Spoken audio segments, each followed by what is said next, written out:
Bonjour à tous, j'espère que vous allez bien. Depuis un mois environ se déroulent les procès des viols de Mazan. Les viols de Mazan, c'est quoi? Pour être très brève, c'est d'abord une femme, Gisèle Pelicot, qui a 70 ans environ et qui a construit toute sa vie de famille et sa vie de couple en ayant confiance en son mari, Dominique Pelicot.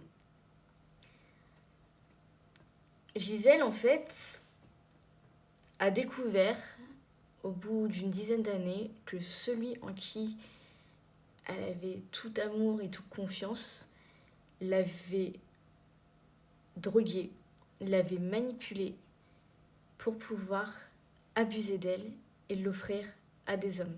50 identifiés aujourd'hui, mais 80 il me semble en réalité.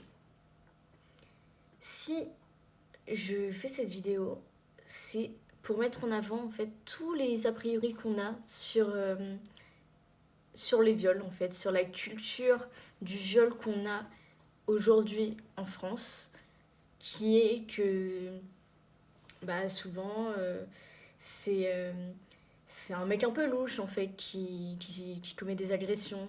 C'est un mec dont on peut avoir des préjugés par rapport à son physique, par rapport à sa tête.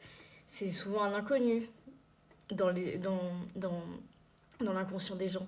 C'est souvent dans une ruelle, lorsqu'il fait sombre et qu'il n'y a personne dehors, etc. Bien sûr que ça peut exister, mais la majorité des viols, c'est souvent des personnes qui font partie de notre entourage.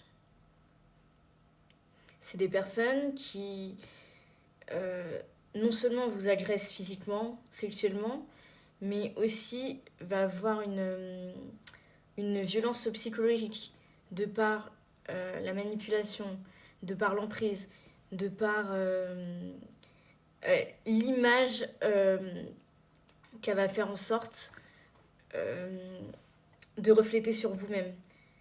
Il y a déjà ça. C'est des gens, là on le prouve encore avec ce procès, qui sont parfaitement insérés. Pas tout le temps, bien sûr, mais dans la plupart des cas, c'est des gens qui sont quand même pas mal insérés. Il me semble que dans le cas du procès de Mazan, il y a par exemple des journalistes, par exemple des pompiers, il me semble. Donc voilà, c'est pas toujours le gars paumé qui sait pas retenir ses ardeurs. C'est aussi des gens parfaitement bien insérés dans la société.